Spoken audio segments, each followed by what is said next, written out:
أشهد أن لا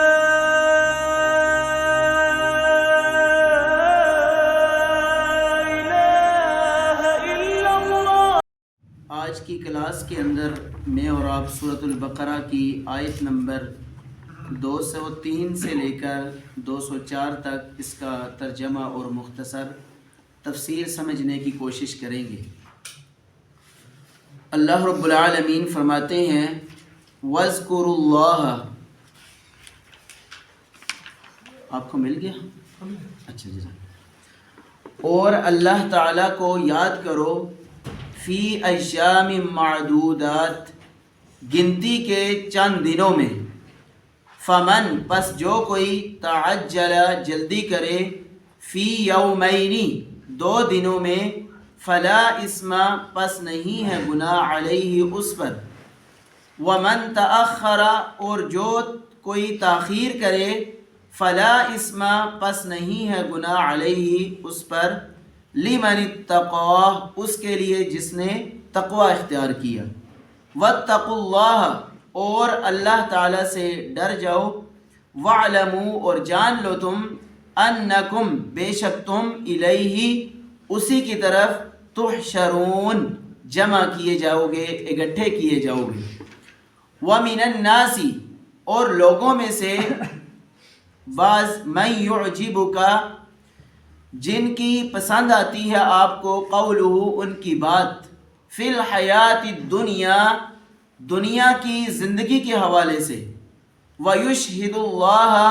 اور وہ گواہ بناتا ہے اللہ تعالیٰ کو، علی، اس پر، ما، جو، فی قلبہ، اس کے دل میں ہے، وَهُوَ، اس حال میں کہ وہ، أَلَدُّ الْخِصَامِ، سخت جھگڑالو ہے۔ تو ان آیات مبارکہ میں سے پہلی آیت مبارکہ کے اندر اللہ رب العالمین نے حج کے احکامات میں سے ایک حکم ذکر کیا ہے کہ گنتی کے چند دنوں کے اندر تم اللہ رب العالمین کا ذکر کثرت کے ساتھ اور خوب کرو، اور وہ گنتی کے چند ایام معدودات ایام تشریق ہیں، یعنی جب انسان 10 ذی الحجہ کے بعد 11، 12 اور 13 ذی الحج کو جمرات کو کنکریاں مارتا ہے، تو اس وقت اللہ رب العالمین نے فرمایا کہ ان دنوں کے اندر، یعنی ان ایام تشریق کے اندر تم نے خوب تکبیرات کا ورد کرنا ہے، کثرت کے ساتھ تکبیرات پڑھنی ہے، اور یہ صرف حاجیوں کے لیے نہیں ہے بلکہ عام مسلمانوں کے لیے بھی یہی ہے کہ آپ نے ان دنوں کے اندر کثرت کے ساتھ اللہ تعالیٰ کی بڑائی اور کبریائی کو بیان کرنا ہے، تکبیرات کا ورد کرنا ہے، نماز کے بعد نہیں بلکہ عمومی روٹین کے اندر، جب بھی آپ چلتے پھرتے گھر کے اندر ہیں، نماز کے بعد، نماز سے پہلے، آپ نے ان دنوں کے اندر اللہ رب العالمین کی کبریائی اور بڑائی کو کثرت کے ساتھ بیان کرنا ہے۔ اس کے بعد اللہ رب العالمین نے فرمایا کہ فمن تعجل فی یومین فلا اسم علیہ، کہ جو حج 10 ذی الحج کے بعد منا کے اندر حاجی حضرات میں سے 2 دن یعنی صرف کنکریاں مار کے واپس آ جاتا ہے تو اس کے اوپر کوئی حرج نہیں ہے۔ اور اسی طرح فرمایا وَمَن تَأَخَّرَ فَلَا اسْمَ عَلَيْهِ، جو 3 دن مسلسل مارتا رہتا ہے اور 3 دن مسلسل وہیں پہ قیام کرتا ہے مینا کے اندر، اس کے بعد واپس آتا ہے تو اس کے اوپر بھی کوئی حرج نہیں ہے، کوئی گناہ نہیں ہے۔ لیکن اللہ رب العالمین نے آخر کے اندر ان سارے حج کے احکامات کا خلاصہ بیان کر دیا کہ لمن اتقاہ، کوئی بھی تمہارا عمل ہے وہ اللہ کے تقوی اور پرہیزگاری کی بنیاد کے اوپر ہونا چاہیے، اللہ کا خوف تمہارے دلوں کے اندر ہونا چاہیے، واتقوا اللہ، اور اللہ تعالیٰ سے ڈر جاؤ، وَاعْلَمُوا أَنَّكُمْ إِلَيْهِ تُحْشَرُونَ، اور تم جو یہ حج کے اندر مختلف مقامات سے دیکھتے ہیں کہ حاجی حضرات بڑی قطار کے ساتھ اور جا رہے ہوتے ہیں، چکر اپنا وہ پورا مناسک ادا کر رہے ہوتے ہیں، تو اللہ رب العالمین فرماتے ہیں کہ اس کثرت کو یاد کرتے ہوئے قیامت والے دن کی بھی کثرت کو یاد کرو، کہ جب تم اسی طرح اللہ رب العالمین تمہیں حشر کے میدان کی طرف دھکیل رہے ہوں گے اور تم حشر کے میدان کی طرف جا رہے ہوگے، تو ان سارے مناظر کو دیکھ کر اس قیامت کو بھی ساتھ یاد کرو کہ جو دن تمہارے اوپر آنے والا ہے۔ اس کے بعد اللہ رب العالمین نے اگلی جو آیات مبارکہ ہیں ان کے اندر 2 گروہوں کا ذکر فرمایا ہے، ایک منافقین اور دوسرا اہل ایمان کا۔ پچھلی گزشتہ آیات مبارکہ کے اندر میں نے اور آپ نے ایک آیت مبارکہ پڑھی تھی کہ اللہ رب العالمین فرماتے ہیں کہ جس نے دنیا کے صرف اللہ رب العالمین سے مانگی اور دنیا کے اندر مگن ہو گیا تو اس کے لیے آخرت کے اندر کوئی حصہ نہیں ہے۔ اگلی اس آیت مبارکہ کے اندر اللہ رب العالمین نے یہ دنیا کون انسان زیادہ مانگتا ہے، یہ دنیا سے کون انسان زیادہ محبت کرتا ہے، اس گروہ کا ذکر کیا ہے، وہ منافق کا، یعنی منافقین کا گروہ، وہ دنیا کو بہت زیادہ پسند کرتا ہے، دنیا کے اندر مگن ہوتا ہے۔ اس کے مقابلے کے اندر اللہ رب العالمین نے ان آیات مبارکہ کے اندر اہل ایمان کے گروہ کا ذکر کیا ہے کہ وہ کسی صورت کے اندر دنیا کے اندر زیادہ مگن نہیں ہوتے،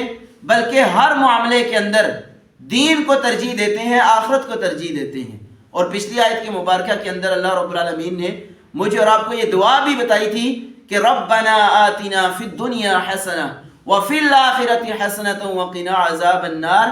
کہ اہل ایمان یہ دعا کثرت کے ساتھ تم پڑھا کرو کہ اللہ جو دنیا کے اندر تیرے نزدیک بہتر ہے وہ مجھے عطا کر دے، جو دنیا کے اندر تیرے نزدیک بلائی ہے، میرے لیے بہتر ہے، میرے لیے خیر ہے جس کے اندر، وہ مجھے عطا کر دے، اور آخرت کے اندر بھی جس چیز کو تو پسند فرماتا ہے، جس چیز کو آپ جو چیز آپ کے ہاں بہتر ہے وہ مجھے آخرت کے اندر بھی عطا کر دے۔ تو اللہ رب العالمین نے پہلے گروہ منافق کا ذکر کیا ہے، منافقین کا، فرمایا کہ وَمِنَ النَّاسِ مَن يُعْجِبُكَ قَوْلُهُ فِي الْحَيَاةِ الدُّنْيَا، کہ دنیا کے اندر ہے نبی صلی اللہ علیہ وسلم کچھ لوگ ایسے بھی ہیں کہ جب وہ دنیا کے حوالے سے آپ کے سامنے باتیں کرتے ہیں کہ دنیا کے اندر یہ انسان کر لے تو بڑا سٹیٹس کا بنا لے گا، جس طرح آج بھی ہماری عام مسلمان اور ہمارا اکثر جو ہے رویہ یہی ہو چکا ہے کہ جو دنیا کمانے کے اندر زیادہ مصروف ہے اور آخرت کو بھولا ہوا ہے، ہم اس کو بڑا ہی کامیاب ترین انسان سمجھتے ہیں اور کہتے ہیں کہ بڑا واقعی یہ محنتی ہے جی، اس دنیا کے اندر اس نے بڑی محنت کر کے یہ دیکھ لیں کتنا کر لیا ہے۔ اور اس کے مقابلے کے اندر جو انسان دین کے ساتھ زیادہ ریلیٹڈ ہے، دین کے ساتھ جس کا تعلق زیادہ ہے، اس کو ہم بیکار اور فضول سمجھتے ہیں کہ اس کا تو دنیا کے اندر کوئی ایسا تعلق ہی نہیں ہے۔ ہم نہ اللہ معاف کریں کہ ہماری حالت یہ ہو چکی ہے کہ ایسے آدمی سے جو دنیا کے اندر مگن اور مصروف لوگ ہیں سلام تک گوارہ نہیں کرتے، یہ تو ایک عام جو ہے فضول لوگ ہیں جن کا کوئی دنیا کے ساتھ جو ہے تعلق ہی نہیں ہے، نہ یہ سمجھتے ہیں کہ دنیا ہے کیا چیز ہے، تو یہ چیز نہیں ہے۔ اللہ رب العالمین فرماتے ہیں کہ ایسے لوگ منافقین ہیں کہ وَيُشْهِدُ اللَّهَ عَلَى مَا فِي قَلْبِهِ وَهُوَ أَلَدُّ الْخِصَامِ، اس حال میں کہ وہ سخت جھگڑالو ہوتے ہیں۔ اور سیدہ عائشہ صدیقہ رضی اللہ تعالیٰ سے حدیث مروی ہے، وہ فرماتی ہیں کہ اللہ کے نبی صلی اللہ علیہ وسلم نے فرمایا کہ اللہ رب العالمین کے ہاں سب سے بدترین اور ناپسندیدہ شخص وہ ہے جو سب سے زیادہ کثرت کے ساتھ دنیا کے حوالے سے جھگڑالو ہے، کثرت کے ساتھ دنیا کمانے کے حوالے سے لوگوں سے جھگڑے کرتا ہے، فساد کرتا ہے۔ تو ان آیات مبارکہ کے اندر اللہ رب العالمین نے منافقین کے گروہ کا ذکر کیا ہے۔ انشاءاللہ اگلی آیات مبارکہ جب ہم پڑھیں گے تو مزید اس کی تفصیل اور دوسرے گروہ کو بھی جاننے کی اور اس کی پہچان کرنے کی کوشش کریں گے۔ اللہ رب العالمین مجھے اور آپ کو ان آیات مبارکہ کے اوپر عمل کرنے کی توفیق عطا فرمائے۔ اس کے بعد ہماری حدیث مبارکہ کا درس ہے۔ تو آج کے جو حدیث کے راوی ہیں وہ سیدنا انس بن مالک رضی اللہ تعالیٰ عنہ ہیں۔ وہ فرماتے ہیں کان رسول اللہ صلی اللہ علیہ وآلہ وسلم، رسول اللہ صلی اللہ علیہ وآلہ وسلم تھے، یتوضأ، وہ وضو کیا کرتے تھے، بالمد، ایک مد پانی کے ساتھ، یعنی وضو کیا کرتے تھے، ویغتسل بالصاع، اور ایک سا کے ساتھ غسل کیا کرتے تھے، ایک سا سے لے کر الی 5 امداد، 5 مد تک آپ صلی اللہ علیہ وسلم اتنے پانی سے جو ہے غسل کر لیا کرتے تھے۔ تو اس حدیث مبارکہ سے مجھے اور آپ کو جو مسئلہ پتہ یہ چلتا ہے